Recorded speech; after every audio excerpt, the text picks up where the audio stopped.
President Trump says he's cutting off trade talks with neighbour Canada immediately. It's over plans by the Canadians to enforce a new tax targeting big tech companies, which is predicted to cost them more than $7 billion over the next 5 years. U.S. President Donald Trump has announced tonight he is terminating trade talks with Canada. The idea sounds simple on the surface, almost casual, like something said in passing during a heated moment. America does not need Canada. It feels bold, confident, even reassuring to some audiences. But beneath that statement sits a reality far more complicated than political rhetoric ever admits. This story is not about personalities or sound bites. It is about numbers, systems, and consequences that do not bend to ideology. By the end, the scale of what is being risked becomes impossible to ignore, and the fallout begins to look far bigger than anyone expected. Stay with this, because what follows is not a routine disagreement between allies or another chapter in a long trade debate. Something deeper shifted when an American president openly dismissed the value of the closest ally the country has ever known. For the first time in modern history, a relationship built over nearly 2 centuries was reduced to a calculation that ignored how deeply intertwined both economies truly are. The consequences of that miscalculation are already unfolding, and the numbers behind it tell a story that headlines keep missing. The United States and Canada share the longest undefended border in the world, a boundary that has existed peacefully for more than 175 years. That history matters because it shaped how both countries built their economies. Supply chains, energy systems, manufacturing networks, and labor markets were designed with the assumption that the border would remain open, predictable, and cooperative. When President Donald Trump said that the United States does not rely on Canada, it was not a rhetorical flourish or an offhand comment. It was a repeated claim delivered with certainty, framed as an economic truth rather than an opinion. That claim did not stop at trade. It expanded into something more radical. Trump repeatedly suggested that Canada would be better off absorbed into the United States, framing annexation as logical, efficient, and even inevitable.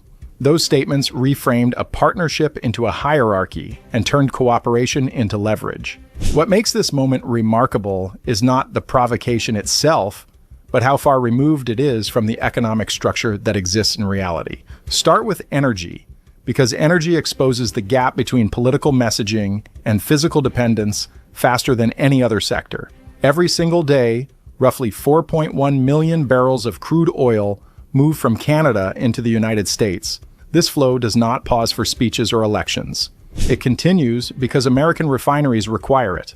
In 2024, Canada supplied approximately 63% of all crude oil imported by the United States. No other country comes close to that share. The nature of that oil matters as much as the volume. Refineries across the Midwest and along the Gulf Coast were engineered over decades to process heavy crude.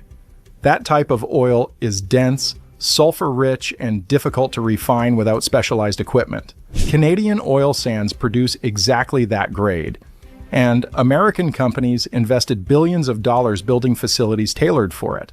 Switching to lighter crude from other regions would require costly reconfiguration, reduced efficiency, or both. These facilities cannot be redesigned quickly, and replacement supply cannot appear on command. Alternative sources often cited as substitutes fall apart under scrutiny. Venezuelan production remains a fraction of its former capacity.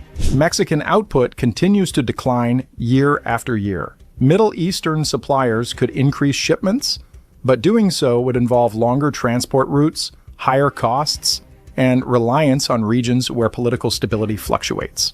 None of these options replicate the proximity, reliability, or compatibility of Canadian supply. Oil, however, represents only one piece of the energy relationship. Natural gas dependence is even more concentrated. Canada provides about 98% of all natural gas imports used in the United States.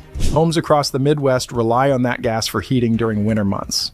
Power plants in the Northeast depend on it to generate electricity during peak demand.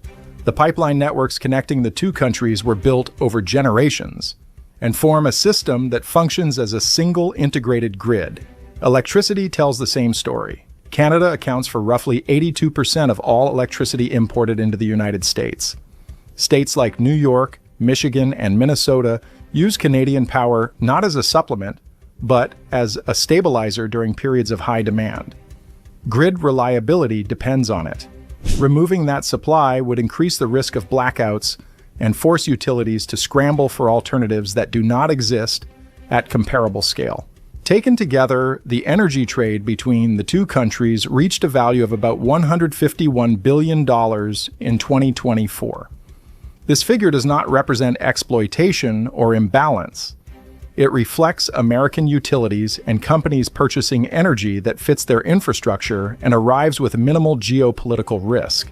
Saying the United States does not rely on Canada requires ignoring how refineries operate, how pipelines function, and how power grids remain stable. Trade beyond energy deepens that reliance even further. In 2024, Canada was the largest destination for American goods exports. The total value reached roughly $350 billion. At the same time, the United States imported around $413 billion in goods from Canada, producing a goods trade deficit near $62 billion. That figure often becomes the focus of political messaging, but it tells only part of the story. When services are included, the balance shifts significantly. American companies export more services to Canada than they import, reducing the overall trade gap to somewhere between $35 and $45 billion, depending on methodology. More importantly, nearly half of all trade between the two countries consists of intermediate goods rather than finished products. Components cross the border multiple times before final assembly, blurring the line between domestic and foreign production. The automotive industry offers the clearest example. A pickup truck assembled in Michigan often contains steel produced in Ontario, parts stamped in Ohio, components processed in Canada, and final assembly completed back in the United States. This circulation is not inefficiency. It reflects specialization, scale, and cost optimization developed over decades. Disrupting that system raises costs at every stage and ultimately increases prices for consumers. Canada's export dependence on the American market is substantial. About 76% of Canadian merchandise exports go to the United States, and exports to the U.S. account for more than 1/5 of Canada's total economic output. That reliance is real, but it does not translate into leverage without consequence. American workers, manufacturers, and consumers are deeply embedded in the same network. When 25% tariffs were imposed on Canadian goods in early 2025, the shock was immediate. Canadian exports to the United States fell by roughly 26% within months. Manufacturing output declined, particularly in provinces tied closely to cross-border trade. Layoffs followed, expansion plans stalled, alternative markets proved difficult to secure at the required scale. The effects did not stop at the border. U.S. imports overall dropped by about 20% in April 2025, marking the steepest single-month decline since the financial crisis outside the pandemic period. American manufacturers faced higher input costs overnight. Steel and aluminum prices rose. Profit margins tightened. Investments slowed. Consumers began to feel the pressure as inflation, which had been easing, showed signs of returning. Economic consequences soon spilled into diplomacy. A Canadian Prime Minister publicly stated that the country could no longer trust the United States, describing the moment as a rupture rather than a disagreement. That statement carried weight because it reflected a broader shift in public opinion.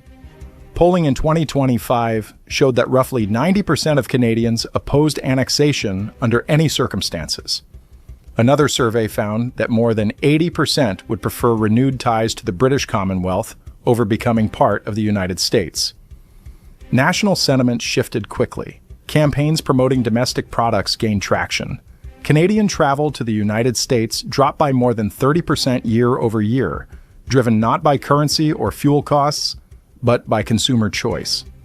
Retaliatory tariffs were imposed on $30 billion worth of American goods, with additional measures prepared if escalation continued. Provincial leaders began discussing options that previously would have been unthinkable.